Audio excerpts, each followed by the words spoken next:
avec nous ce matin, justement, avec ce rapport de la Cour des comptes qui dénonce le manque de moyens alloués par la France dans la recherche contre le Covid.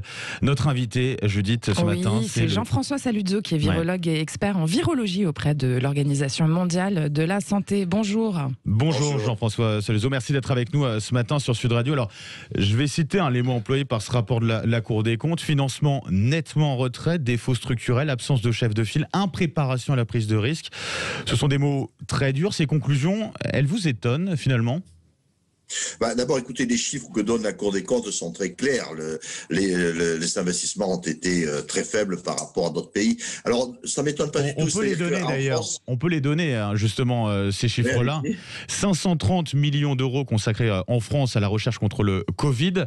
C'est entre 2 et 3 fois plus du côté du Royaume-Uni. C'est 3 fois plus en Allemagne. Voilà. Et aux États-Unis, n'en parlons pas. Ouais. Donc, le problème qu'il y a en France, c'est que la recherche appliquée médicale, c'est-à-dire le développement de vaccins ou de médicaments, est délaissée par la recherche française, qui s'intéresse surtout à la recherche fondamentale, pourvoyeuse des grands prix Nobel, etc. Donc, si vous voulez, il y a un point très faible. Or, l'industrie pharmaceutique possède des grands leaders comme Sanofi, mais Sanofi n'est pas un laboratoire qui travaille sur le long terme, sur de la recherche telle l'ARN messager. Du reste, tous les grands laboratoires industriels, que ce soit Sanofi, Merck, Novartis, etc., étaient totalement out de cette course à l'ARN messager. Seuls des laboratoires, soit universitaires, soit des laboratoires de biotechnologie, peuvent travailler sur le long terme et ont réussi cet exploit de développer ce vaccin ARN messager. Donc en France, on peut attendre beaucoup de notre leader mondial du vaccin, mais s'il n'y a pas une recherche à côté complémentaire sur le long terme qui apporte les produits du lendemain, est évidemment qu'on aura du retard. Recherche universitaire notamment, vous le disiez, oui. Voilà, en France notamment, le problème c'est qu'on saupoudre beaucoup la recherche, c'est-à-dire qu'on essaye d'aider tous les laboratoires sans qu'il y ait des systèmes d'élite comme il y a aux États-Unis.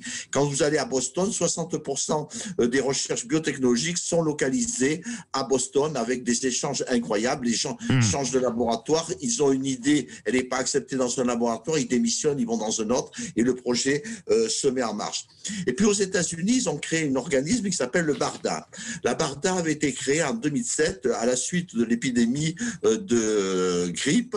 Vous vous rappelez cette épidémie H1N1, car les Américains ont très bien compris qu'il y avait un point très faible, qu'il fallait un système structuré pour répondre rapidement à la lutte contre les maladies émergentes. En France et en Europe, ça n'existe pas. Donc il n'est pas surprenant qu'avec une faiblesse de notre recherche appliquée, des laboratoires industriels qui ne peuvent pas puiser dans nos laboratoires et qu'on n'a pas cette structure financière pour réagir, il est évident que ça a été un fiasco au niveau de la recherche. Vous parlez notamment de raisons structurelles. Est-ce qu'on a en France aussi des décisions politiques par le passé, des raisons historiques qui peuvent expliquer aussi qu'on soit passé un peu à côté, là, cette fois-ci, clairement ?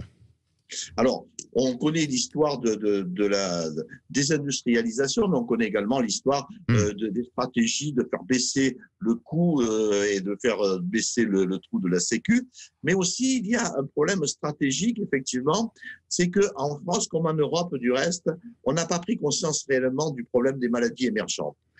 L'idée que l'on a, c'est de dire se préparer contre un virus qu'on ne connaît pas, ça ne sert à rien, ça coûte cher. On préfère attendre que le virus soit là pour lutter contre celui-ci. C'est exactement ce qui s'est passé. Il n'y avait aucun plan de prévention, contrairement aux Chinois, par exemple. Il n'y avait aucun plan de prévention en France contre cette Covid. On a attendu que l'ennemi était là et on voit le résultat. Aujourd'hui, l'échec de la France dans cette lutte contre le Covid, la recherche en tout cas dans la lutte contre ce Covid, c'est forcément, on pense à ce vaccin qui est toujours pas là, ce vaccin français. On en est où du vaccin Sanofi Pasteur qui est en développement ? Alors, Sanofi Pasteur est en train de terminer ses études de phase 3, a présenté le dossier à l'Agence européenne pour l'enregistrement. Mais il faut bien comprendre que Sanofi utilise une technique peu productive, c'est-à-dire il ne faut pas s'attendre que Sanofi soit en mesure de produire des milliards de doses. D'autres laboratoires comme Novavax avaient utilisé la même technologie.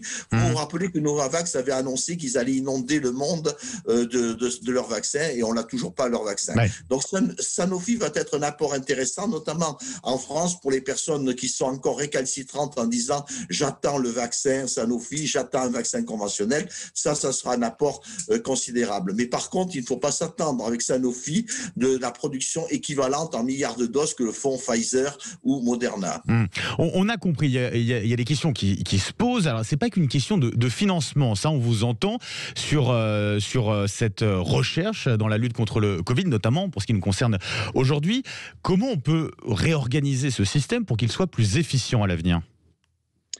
Alors d'abord, il faut effectivement prendre conscience que cette alerte va être suivie d'autres alertes. Donc il faut une structure en France ou en Europe qui puisse réagir. Alors une structure d'abord financière comme le BARDA et peut-être également créer un ou plusieurs laboratoires qui seraient dédiés à la préparation face à ces pandémies. Certains projets commencent à émerger, certains laboratoires se proposent de créer des structures de ce type-là, car il faut bien comprendre que l'avance qui est en train de prendre Pfizer dans le domaine d'ARN messager va carrément vampiriser toute la recherche dans le domaine des vaccins.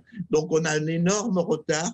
Et on voit très bien qu'un laboratoire comme Sanofi se lance dans le vaccin ARN messager car il sait que le Pfizer va rentrer dans le champ du vaccin contre la grippe.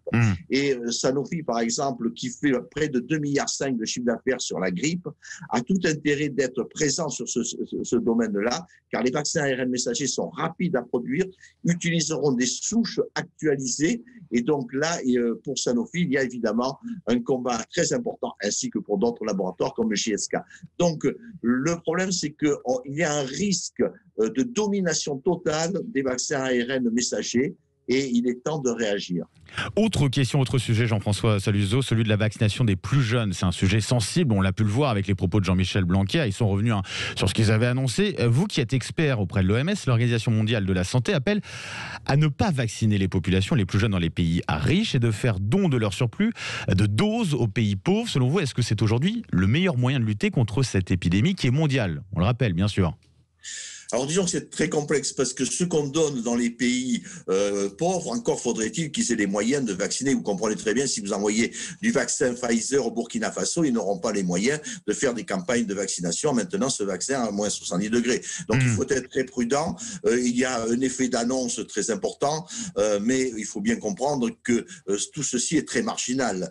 Ce qu'on va donner représentera une quantité très faible et ces pays-là auront du mal à vacciner leur population. Alors, vacciner les jeunes, là, moi non plus, je ne suis pas tout à fait d'accord parce que ce virus doit un jour ou l'autre circuler. Il faut bien qu'on le comprenne une fois pour toutes, sachant que ces populations-là ne sont pas à risque clinique sévère. Par contre, il faudrait se focaliser sur les populations plus âgées, les plus de 85 qui ne sont pas encore vaccinées. Vous voyez ce qui se passe en Angleterre, c'est très intéressant. Ils ont laissé circuler le virus. Ils ne vaccinent pas les mineurs. Eh bien, on s'aperçoit que le nombre de cas diminue et que là, il n'y a pas une flambée au niveau des populations, il n'y a pas une flambée au niveau des hospitalisations. Donc je crois qu'il faut se préparer dans cette optique-là. Si l'exemple anglais est favorable, il faudra qu'on change de stratégie et qu'on vaccine essentiellement les personnes âgées pour diminuer l'encombrement hospitalier. Dernière question, Jean-François Saluzzo. En Israël, le gouvernement vient d'autoriser une 3e dose de vaccin pour les plus de 60 ans pour faire face à une nouvelle hausse des contaminations là-bas, sur place. Ça vous semble justifié ? Est-ce que c'est vraiment nécessaire, cette 3e dose ? Oui, je répondrai oui, parce que d'abord, ce n'est pas vraiment une 3e dose, c'est une dose de rappel. Vous savez qu'il existe 2 groupes de vaccins, les vaccins vivants, comme la rougeole, dans lequel on provoque une infection naturelle mais atténuée, et dans ce cas-là, l'immunité est très longue, plusieurs années, 10 ans, 20 ans. Et puis les vaccins dits inertes, comme l'hépatite B, comme la polio, c'est-à-dire, là, il faut au moins 2 doses dans un schéma de vaccination, plus un rappel. Les vaccins à base d'ARN messager rentrent dans ce groupe de vaccins inertes. Donc, il n'est pas surprenant qu'il faille, en plus, un rappel au bout d'un an ou peut-être un peu plus, comme pour tout autre vaccin inerte. Donc c'est pas vraiment un problème de troisième dose, c'est un problème de stratégie vaccinale tout à fait conventionnelle pour ce genre de vaccin. On aura compris la différence. Merci beaucoup en tout cas Jean-François Saluzzo pour votre éclairage ce matin sur Sud Radio et très bonne journée à vous.